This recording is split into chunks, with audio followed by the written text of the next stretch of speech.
Good morning, Ka-Coffee, Luzon, Visayas at Mindanao. Magandang araw po sa inyo. Hoy, may mga tao na pong allegedly nag-utos, nagpondo dito sa mga nag-riot. Naku po, mga sikat ito, Ka-Coffee, ha? Yung ibang mga pinangalanan, allegedly, ha? Itong mga tao na ito ay involved. Kasi itong kabataan na ito, hindi pala kabataan, yung iba kasi hindi na minors At yung iba sabi pa ni Mayor Isko, mga mukhang adik May nagpondo dyan, allegedly 3,000 daw po ang bayad para manggulo. In fairness, sa ibang rallyista, matino. Diba? Karapatan nila magsalita yan may freedom of expression, may freedom of speech. Pero yung iba, hindi na lang nag-express Actually, nag-express din. Pero, nagsunog ng properties. Nanira ng government properties. Nanira ng traffic light, ng bato ng police. Nanunog ng gulong, nanunog ng container van. Grabe na yan, di na realista yan, mga rayotista na yan. Yung pala yung magandang term, no? Mga rayotista. Pero itong mga kabataan na yan, kasi may mga kabataan na involved dyan, hindi yan nagkikilos nang walang financier, nang walang nagpondo. Sino yang mga yan? O sige, isa-isahin natin. Kasi lumabas na po ito sa balita. Una si Chavit. Si Chavit pa iimbestigahan na ng inciting to sedition, di ba? Sabi niya, ang gobyernong ito sobrang bulok na. Parang kotse yan, hindi na aandar. Pa-overhaul mo, papalitan mo ng piyesa, hindi pa rin aandar. You have to change the government, maging revolutionary government. At hinimok niya ang kabataan na wag na mag-aral. Di ba? Para tutulan ng gobyerno, inciting to sedition. Yan yung pinaparekomenda, no? Na imbestigahan yan. At pag na-determine na probable cause, kulong yan. Isa, pangalawa. Nasa balita po ng Politico.com. Ayan check ninyo. Nasa sa inyo kung maniniwala kayo dyan Ayan may mga mukha na pong pinangalanan. May mukha, may pangalan, no? Ang headline ng balitang ito, pakana ng DDS. Tinutukoy dito yung riot particular dyan sa Ayala Bridge, no? Pakana ng DDS, yan po ipatanong Duterte allies, Vic Rodriguez. Naku po, si Vic Rodriguez si Vic Rodriguez siya din ang nasa likod niya ng maisog Di ba? May maisog rally. Kanila din yan Kasi ginawa nilang makinarya yan nung tumakbo sa pagkasenador. Ang problema, nakulelat. Di ba? O yan, pinangalanan Duterte allies, Vic Rodriguez. Si Topacio, yung abogado. Si Bernie Ang. At ex-mayor man, Harry Angping. Tagged in Mindiola Mayhem. Hoy, tinatag sila. Nililink sila. Inuugnay sila dito sa kaguluhan diyan sa Mindiola. 3 stalwarts of the Duterte-led PNP laban, PDP laban para, 3 stalwarts of the Duterte-led PDP laban and the former Manila lawmaker dating mambabatas po dyan sa Maynila na nakasuhan din ito Ka-Coffee ng sexual harassment na issue doon sa may scandal ito Ka-Coffee. Reportedly they masterminded the anti-corruption rallies dyan po sa Maynila nitong linggo, September 21. Yan po yung impormasyon na nakarating dito sa Politico.com. Hindi talaga kung totoo, kasi minsan sa Politico po may fake news din Pero I think may batayan sila dito. And medyo consistent ito sa ginagawa ng mga taong ito. Meron daw po silang scooper. Sabi ng Politico may scooper sila, said authorities are investigating the possible involvement of lawyer Ferdinand Topacio. Naku po si Topacio. Sir, ano nangyari dyan? Isa ka ba sa nagpondo dito sa mga nag-riot? Naku, Topacio former ES Executive Secretary Vic Rodriguez na natanggal o tinanggal dahil na-link din ito sa korupsyon, yung appointment for sale. Diba? Pero pinalabas na lang ni PBBM na nag-resign yan para may delikadesa pa rin, para graceful exit pa rin. And then eventually ang kingmaker daw, ang bumuo daw kay PBBM, biglang tumaliwas sa administrasyon, di ba? In fact, nanira sa gobyerno. O yan kasama siya dito, Executive Secretary Vic Rodriguez. Ito pong dating Manila City Admin, si Bernie Ang. Kasama din siya dyan. At ang dating Manila Congressman na si Harry Angping. Involved po dyan, allegedly may kaugnayan dito sa riot dyan sa Mindiola, kung saan 129 po na pulis ang nasaktan at ganoon din po ang 76 na civilian. Hoy, paliwanag nyo yan Hoy, dapat yung kasuhan Di ba? Ginamit pa yung kabataan ginamit pa yung mga geng-geng daw Geng-geng o gong-gong, ano ba talaga yan? Nakakaawa lang yung ibang mga magulang no? Wala silang kaalam-alam sa ginagawa ng kanilang mga anak, mga minor de edad pa ginamit para sa 3,000. Kasi yung gang na yan, yung grupo ng kabataan na yan, hindi yan gaganyan ng walang nag-uutos sa kanila.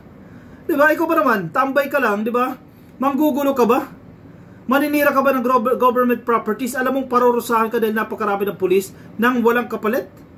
Ginamit, kung sino man ito, kung totoo man o kung ano man yan, kung grupo nila Vic Rodriguez yan, kung totoong sila ang sangkot at nagbayad dyan, ginamit nyo ang mahihirap para guluhin ang gobyerno. Sana kayo na lang yung nanunog, di ba? Sana kayo na lang yung nanira. Ginamit nyo pa itong mga mahihirap na yan, kapalit ng 3,000. Hoy, wag naman. Gawin nyo kung gusto nyo gawin. Hindi yung manggagamit pa kayo dyan. Si Topacio po ay kasalukuyang naninilbihan bilang PDP Laban spokesperson dito po sa impeachment trial ni Sara Duterte. Si Rodriguez ay hindi naging matagumpay sa kanyang pagtakbo sa pagkasenador na inendorso din po ng mga Duterte, no? Nasa ilalim po yan ng slate ng mga Duterte. Si Ang naman po ang pinuno ng National Capital Region Chapter nitong PDP.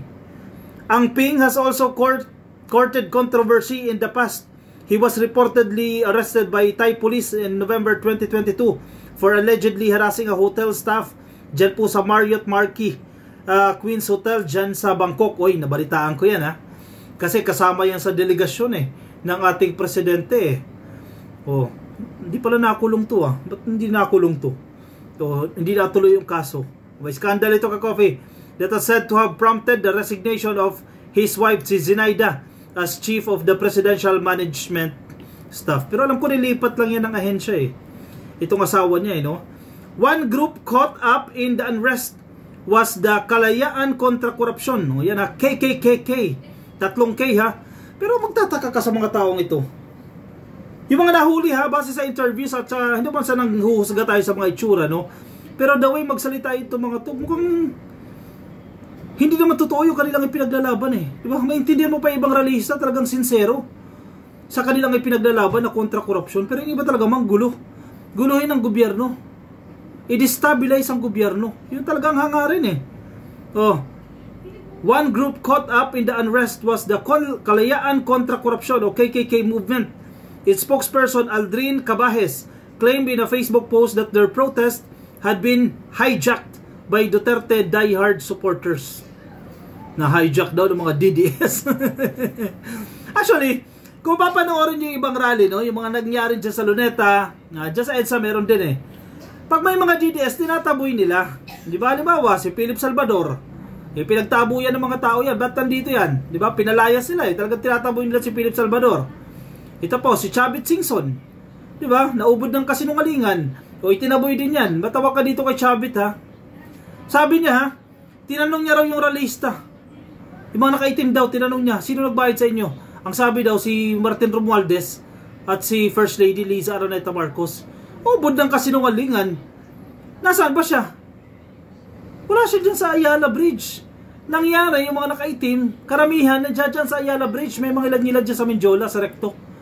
Pero nasaan ba si Chavit? Parang Luneta area yan. At yung area na kung saan na-videohan siya, Luneta yun. Kung hindi ako nagkakamali or kung hindi man Luneta, hindi tiyak tayo na hindi dyan sa Kalayaan Bridge. Sabi niya, tinanong niya raw yung mga nakaitim At ang sabi daw sa kanya, si Romualdez daw at si First Lady Liza Marcos na nagbayad sa kanila. Ubod ng kasinungalingan yan. Hindi nga siya nagtagal dyan at napapaligiran niya siya ng security niya. Paano siya nakapagtanong doon sa mga nakablock? Invento lang yan, gawa-gawa lang yan. Binu din siya Pinagtabuyan din siya Pero mo, kontra korupsyon yung rally, pupunta ka dyan, isa ka sa involved dyan. Di ba? When we went to Mindiola, the riot started. The people who provoke it were not from our groups. Sabi po ng grupong yan. Kids and teens suddenly appeared riding an L300 van. Allegedly, they were paid by some people. Allegedly, mga DDS. Sabi po ni Cabajes. Uy, nagkakabulgara na ito. Sakay daw ng L300 Bigla na lang ibinaba dyan sa Mindiola He added that chants of Duterte dominated the rally, forcing the original organizers to withdraw. Naku po. Medyo magulo to ha. Yung mga original organizers, itinataboy nila o itinatakwil nila, hindi kami yan. Samantalang noon, hindi natin alam kasi kung sino nagsasabi ng totoo eh. Ang kanilang panawagan, tara, pumunta tayo sa Mindiola. Ngayon, nanabulilyaso na kasi hindi na rally yan eh. Riot na yan eh. Nanabulilyaso na, ang sabi ng grupo na to, hindi kami yan. Na-hijack kami ng mga DDS. O, linis. Sana nagsasabi kayo ng totoo dyan, no? Nag-withdraw daw po sila. Naniniwala ba kayo dyan? Simula daw na mag-chant dito ng mga Duterte dyan sa rally. In a later post, however, Cabay shifted his criticism to President Ferdinand Marcos Jr., blaming police for escalating the violence and calling for the administration's ouster. Ano ba talaga? Paggulo-gulo naman itong Cabay, so paiba-iba ng statement ito eh. Ang pagtsugi, o KILLINGS, sa Manila ay still counting pa din. Patalsikin na natin ang rehimeng Marcos, sabi niya. Ay, huli! Kayo talaga, nagdi-deny pa kayo, Sino ba yung mga nandiyan? Again, yung mga nahuli itong mga minor de edad na nakulong? Anong mga grupo yung agad nagpunta dyan? Lawyering for them. Oy, mga makakaliwang grupo, mga mambabatas nagtakbuhan agad dyan Rodriguez, for his part, issued a cryptic Facebook statement distancing his group, hakbang ng maisog, from the unrest. While denying involvement, he stressed that there had never been any agreement or discussion to turn the rallies violent. Wala kami kasalanan dyan, ha? Yan ang sinasabi ni Vic Rodriguez. Wala kami dyan. Yung grupo namin, yung hakbang ng maisog, wala kami kinalaman dyan. Sino? Sino ba ang gustong patalsikin si Presidente? Para iupo si Sara Duterte. Sino? Sige, pangalanan nyo. Ang taong bayan alam kung sino ang gusto nagpapatalsik kay PBBM. Alam ng taong bayan kung sino. At makikinabang si Sara Duterte once na magtagumpay kayo dyan. Ang problema, hindi kayo nagtagumpay Mismo mga DDS hindi kayo sinuportahan dyan Ilan lang pumunta dyan. Mga pinks, mga dilaws, yan marami. Pero galit din sa inyo. Diba? Binubunga kayo Sabi niya, kung sino man ang nagpasimuno ng mga pagkilos malapit sa Ayala Bridge, pinapaalam ng hakbang ng maisog na hindi ito ang ating napagkasunduan at lalong hindi pinaghihintulutan ang kahit sino sa hanay nito. Walang kinalaman ang hakbang ng maisog dito at kung sino man ang may kagagawan, sila mismo ang responsable. Linis. Washing. O posible, alam naman pag-usapan ninyo yan, pagkasunduan ninyo yan, di ba? O baka may minutes pa dyan, kung mabulilyaso kayo, dinabulgar kayo, common sense ka coffee. Gulo na yan, riot na yan, aamin ka pa ba? Definitely hindi ka naaamin. Pag na-establish ito probable cause na kayo may kagagawa niyan, diyan sa korte kayo magpaliwanag, di ba? Doon nyo ipaliwanag yung side ninyo. Manila Mayor Isko Moreno, nitong Lunes lamang po, hinted at the possible financiers of the riot, describing them only as a former politician. Yan na ha. Si Isko Moreno to nagsasabi former politician, a Filipino-Chinese figure, baka ito yung angping, and a lawyer, characterizations that closely resemble those already being linked to the unrest. Yung abogado na tinutukoy dyan, si Topacio siguro. Diba? Yung Filipino-Chinese figure, si dalawa ito ka-coffee, no? Pwede si Bernie Ang at si Harry Angping. Diba? Dalawa yan. Yari kayo dyan, Sige, si Isko nagsasalita nito, Merong mga initial reports, sketchy pa, May dating politiko, Filipino-Chinese ang funder. Tapos may isang abogado rin, sabi ni Moreno. Authorities also noted that the unrest may have been influenced by the involvement of a rapper whose identity has yet to be disclosed. Sino yung rapper na yan? Geng. Hoy! Yari kayo ngayon. Sige. Kanya-kanyang linis na ngayon, Hahabulin kayo. Maski ang presidente nagsalita dyan, hahabulin kayo. Mali yung ginawa ninyong sirain yung mga traffic lights, pasukin ang Sogo, kunin ang kanilang vault, pagbabatuhin yung tawag niya, mga bintana at pintuan, sunugin yung mga motor, sunugin yung container van, manakit ng pulis, maling-mali yung ginawa ninyo. The Manila Police District said 113 individuals have been arrested for throwing rocks destroying property and burning tires. Politico has reached out to those implicated for comment and will update the story once they respond. Siyempre, hindi pa sumasagot yan. Yari kayo ngayon, no? Pinangalanan kayo ngayon. O, linisin niyo sarili niyo. Actually, nagsasalita na pala iba, no? Naglilinis na. Wala kaming kinalaman dyan. Wala kaming involvement dyan. Alam naman, aminin ninyo yan kasi naging magulo na yan. O, sige, riot pa more. Diba? Guloy nyo pa ng guluhin. Kasi, kung hindi pa nanagutin itong mga to, wala, ulit-ulitin lang nila yan. Alam nyo, sige, yung mga DDS, kung sino man, yung mga rioter, sige, ayun yung ma-affiliate sa mga DDS, no? Sisirain nyo yung mga barikada. Nakita nyo sa recto, di ba, may divider dyan eh. May center island, di ba? Tapos may harad dyan na bakal. Binabaklas nila, sinisira nila. Anong gagawin ng gobyerno dyan? Siyempre, papalitan din yan. Gagastos ang gobyerno ulit. Sabi pa ng kaibigan ko, i-times 10 ang gastos dyan. Di ba? Yung traffic light, sinira nyo. Alam naman, hindi palitan ng gobyerno. Papalitan ng gobyerno yan. Gastos na naman yan. Yung binandalan ninyo ng mga pader, yung mga center island, pipinturahan ulit ng gobyerno yan. Gagastos ang gobyerno dyan. Di ba kayo nag-iisip? Ang masaklap, baka dumoble pa ngayon gastos ng gobyerno. O malala, times 10 pa. Sinong kawawa? Tayo din, taong bayan din. Gagastos din ng gobyerno. Na naman, sa kagagawan ninyo, kaya dapat kayo managot. Bukod sa pagkakakulong, dapat singilin sa kanila yung cost dito. Yung iba, nanay, umiiyak eh. Oh? Yung mga anak ko, wala akong bang piyansa dyan, pabili nga ng pagkain, wala. Hindi, alam mo na mabulok yan. Kung minor de edad dyan, o sige, nasa DSWD yan. Kasi, ulit-ulitin lang yan. Sige, Butchadoro nga, hindi nagustuhan yung ginawa na yan eh. Kahit pakawalan mo ulit yan, ganyan ulit ang gagawin yan.